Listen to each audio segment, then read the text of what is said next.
तो दोस्तों क्या हाल समाचार। अगर आप एसएससी जीडी की भर्ती देखते हैं तो एसएससी ने फिर एक नोटिस जारी कर दिया है। नोटिस पे नोटिस जारी किए जा रहे हैं, बस आपका रिजल्ट जो है वो अपडेट नहीं हो रहा है और मुझे लगता है वो भी जल्दी ही अपडेट कर दिया जाएगा।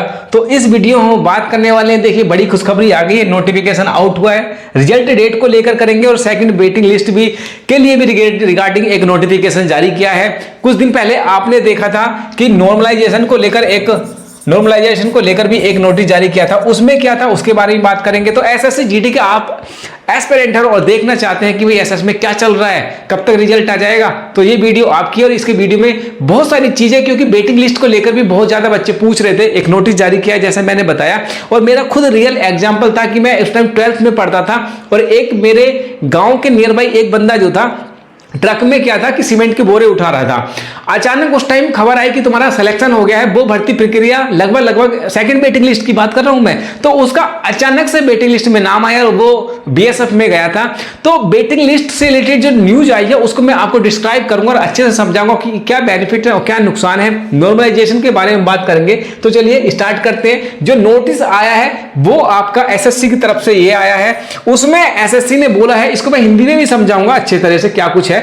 तो उसमें जो मोटा मोटा मैं आपको बता देता हूं दो तीन चीजें। एक तो एसएससी ने बोला है कि भाई हम जो है भर्ती नहीं निकालते हैं, ना हम भर्ती बढ़ा सकते हैं ना घटा सकते हैं। जैसे जैसे जिस डिपार्टमेंट की जो रिक्वायरमेंट आती है हमें देता है, हम उसको नोटिफाई करते हैं, उस तरह से हम भर्ती प्रक्रिया करते हैं। चाहे आप दिल्ली पुलिस का एग्जाम्पल उठा लीजिएगा, चाहे आप उठा लीजिएगा सीएपीएफ कि एसएससी जीडी की जो वैकेंसी निकलती है, कंसर्न डिपार्टमेंट जो यूजर डिपार्टमेंट होते हैं वो उनको देते हैं, उसके बाद थ्रू आउट करते हैं और वैकेंसी निकाली जाती है। अभी जो नोटिस निकाला है उसमें लिखा है, as per policy of commission SSC does not maintain the waiting list. यहां पर उन्होंने कहा है कि हम किसी भी तरह की वेटिंग लिस्ट को मेंटेन नहीं करते हैं। पहले हम वेटिंग लिस्ट की ही बात कर लेते हैं, क्योंकि अपडेट आपको जानना जरूरी है, आप उससे कंसर्न करते हैं। और मुझे लगता है ये आने के बाद बहुत सारे बच्चों का ऐसा मतलब बहुत से सपने पूरे होने वाले हैं, क्योंकि आपके 100 नंबर हैं, आप 1 नंबर से 0.5 नंबर से रह जाते हैं, आपको फिर दोबारा प्रक्रिया सारी घूम के आनी पड़ेगी। लेकिन वेटिंग लिस्ट लगने से आपको एक सहूलियत हो जाएगी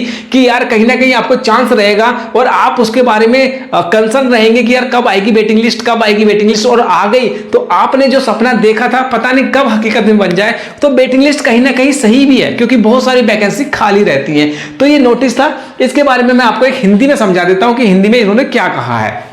देखिए, भारत सरकार की नीति के अनुसार कर्मचारी चयन आयोग एसएससी बहुकारक परीक्षा के लिए प्रतिरक्षा सूची रिजर्व सूची नहीं रखता है। मतलब एसएससी जो है कोई भी वेटिंग लिस्ट, एसएससी कोई भी वेटिंग लिस्ट का, एसएससी कोई भी वेटिंग लिस्ट की मेंटेन उसको नहीं करता है। हालांकि आयोग ने देखा है कि अंतिम परिणाम के बाद दस्तावेज सत्यापन, मतलब ये डीबी की बात कर रहे हैं, डॉक्यूमेंट वेरिफिकेशन की बात कर रहे हैं, दस्तावेज सत्यापन के बाद भी कुछ रिक्तियां अनुपलब्ध रह जाती हैं। मतलब क्या है कि जैसे रिजल्ट निकालते हैं, रिजल्ट के बाद डॉक्यूमेंट वेरिफिकेशन होता है, क्योंकि एसएससी डॉक्यूमेंट वेरिफिकेशन नहीं करता है, जो यूजर डिपार्टमेंट होते हैं। यूजर डिपार्टमेंट के क्या बोलना चाह रहा हूं मैं कि जैसे मान लीजिए बीएसएफ में आपका सिलेक्शन हुआ है, तो आपका जो प्रतिभोग करेगा, जो आपका यूज करेगा वो बीएसएफ करेगा, ना कि एसएससी। एसएससी आपका ऑर्गेनाइज डिपार्टमेंट है, ऑर्गेनाइज एजेंसी है, लेकिन यूजर डिपार्टमेंट आपका बीएसएफ है। तो डॉक्यूमेंट वेरिफिकेशन जो भी करता है वो कंसर्न नोडल एजेंसी है, जहां पर आप जाएंगे। आपने बहुत सारी चीजें ऐसी देखी होंगी कि बीएसएफ ने 2 साल बाद 3 साल बाद फर्जी डॉक्यूमेंट्स के बिहाफ पर निकाल दिए जाते हैं। तो जो अंतिम परिणाम के बाद दस्तावेज सत्यापन के बाद भी कुछ रिक्तियां अनुपलब्ध रह जाती हैं। मतलब जो नहीं करते, रिजाइन दे दिया डॉक्यूमेंट वेरिफिकेशन के बाद, बहुत सारी चीजें हो जाती हैं। इसलिए सभी अधिसूचित रिक्तियों को अधिकतम भरने के प्रयास में आयोग दस्तावेज सत्यापन के बाद रिपोर्ट की गई रिक्त रिक्तियों को भरने के लिए एकल round post allotment sliding scheme शुरू करने पर विचार कर रहा है। एकल round post allotment slide scheme शुरू करने पर विचार कर रहा है। तो ये क्या है भाई, स्लाइडिंग स्कीम क्या है, ये इसके बारे में बताना चाहूंगा कि देखिए ये जो है ऐसे मान के चलिए कि 4 पोस्ट थी, CISF, BSF, SSB, IT, BP, और कौन सी रह गई आपकी, सीआरपीएफ और असम राइफल। इसकी जो कट ऑफ जाती है वो 120 मान लेते हैं, इसकी कट ऑफ जाती है 118 मान लेते हैं, इसकी कट ऑफ जाती है 115 मान लेते हैं, इसकी कट ऑफ 114 मान लेते हैं, इसकी कट ऑफ जाती है 110 मान लेते हैं, इसकी कट ऑफ जाती है 90 मान लेते हैं। ठीक है, इतनी कट ऑफ जाती है। अब क्या हुआ कि आपके जो नंबर है इन दोनों के बीच में है, इसके बीच में कितने हैं 106, 116 मान लेते हैं, 106 मतलब आपकी एसएसबी से आईटीबीपी से ज्यादा है, और आईटीबीपी और एसएसबी से ज्यादा है, लेकिन बीएसएफ में आप जाना चाहते हैं, लेकिन आपकी जो फर्स्ट चॉइस है आप बीएसएफ में या सीआईएसएफ में जाना चाहते हैं। इन दोनों से तो ज्यादा है आपका फर्स्ट प्रेफरेंस, आपने डाली है बीएसएफ, लेकिन बीएसएफ लाएगा आपके नंबर ही नहीं है, तो बीएसएफ तो 118 पे कट ऑफ लगी थी, लेकिन आपकी जो और इन दोनों में आप जा सकते हैं, क्योंकि इन दोनों की जो कट ऑफ है आपने क्वालिफाई कर रखी है। लेकिन आपका क्या है, आपको देना है ये, आप में को जाना है बीएसएफ में, लेकिन एसएसबी और आईटीबी आपकी प्रेफरेंस नहीं है, लेकिन आपने कट ऑफ की है ये वाली कंप्लीट, तो आपको यहां पे सिलेक्शन दिया जाएगा। आपने आपकी फर्स्ट चॉइस मान लीजिएगा ये है, सेकंड चॉइस और थर्ड चॉइस, ये 3 चॉइस हो गई, क्योंकि आपने फर्स्ट चॉइस की कट ऑफ पास नहीं की है, आपको सेकंड या थर्ड दे दी जाएगी। ठीक है, लेकिन क्या है, वेटिंग लिस्ट निकली, अगली वेटिंग लिस्ट निकली, और ऐसा हुआ कि इसमें इसकी जो वेटिंग लिस्ट है, इसकी वेटिंग लिस्ट चलेगी 115, तो क्या आपको बीएसएफ से एसएसबी से निकाल के बीएसएफ में डाला जा सकता है क्या? डाला जा सकता है क्या? क्योंकि आप तो उस टाइम पे ट्रेनिंग कर रहे होंगे, या तो उसमें करना ये होगा इनको कि hand to hand first cut off निकाल दी, सबको ज्वाइन करा लिया, उसके बाद हैंड टू हैंड आपको सेकंड वाली वेटिंग लिस्ट भी निकाली जाए उनकी ट्रेनिंग से पहले, समझ रहे, उनकी ट्रेनिंग से पहले फिर एक वेटिंग लिस्ट निकाली जाए कि सबका ट्रेनिंग एक साथ हो। वरना ऐसा होगा, क्योंकि अगर सेकंड वेटिंग लिस्ट निकली और 118 की जगह 115 है, उसकी कट ऑफ निकल गई, और बच्चे ने पहले जो था 116 वेटिंग 100 मार्क्स थे, लेकिन उसकी 118 थी, इस वजह से ज्वाइन नहीं कर पाया, दूसरी वेटिंग लिस्ट में उसके 116 नंबर थे, इसकी जो लिस्ट निकली 115, तो ये तो हकदार हो गया, तो ये तो बोलेगा कि भाई मैंने तो फर्स्ट चॉइस भरी थी बीएसएफ, तो मुझे क्यों नहीं दे रहे हो, तो उसका वो फिर कोर्ट में जाएगा और फिर लेगा कि भाई मेरे को तो बीएसएफ दो, मैं तो इसमें एसएसबी में या आपका आईटीबी में सर्व नहीं करूंगा, और कोर्ट में बोलेगा कि जब इसने कट ऑफ जारी की है। तो ये देखने वाली चीज है।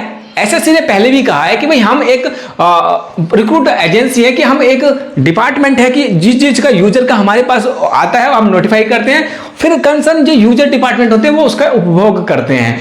तो hand to hand 2 waiting list निकालनी पड़ेगी, एक तो फ्रेश वाली हो जाएगा, एक सेकंड हो जाएगा, ये भी हो सकता है। अब देखने वाली चीज है, क्योंकि उन्होंने कहा है हम भारत सरकार से इसके बारे में कंसर्न कर रहे हैं, हम जानना चाह रहे हैं। तो क्या कुछ था इसमें, आगे पढ़ लेते हैं। यही है आपका पोस्ट अलॉटमेंट स्लाइडिंग स्कीम, कि पोस्ट अलॉटमेंट के हिसाब से आपको विचार किया जाएगा। इस स्लाइडिंग स्कीम को लागू करना भारत सरकार की मंजूरी के अधीन है, और यदि मंजूरी हो जाता है तो इसके लागू होने की पूरी प्रक्रिया आयोग की वेबसाइट पर अधिसूचित की जाएगी। तो ये एक बेसिकली आपका नोटिफिकेशन निकला था, एसएससी की तरफ से ये नोटिफिकेशन जारी किया था। मैंने हिंदी में अनुवाद करके आपको अच्छे से समझाने की कोशिश की है। इसमें एक चीज और है कि अब कभी भी सेकंड लिस्ट निकल जाएगी। पहले क्या था कि कोई एसएससी ने पहले भी बोला था कि हम भाई सेकंड लिस्ट का कोई खेल नहीं खेलते, अब हम उसको मेंटेन करेंगे, भारत सरकार से पूछेंगे, आपको इसमें अपॉर्चुनिटी मिल जाएगी, कुछ बच्चों के सपने पूरे होंगे।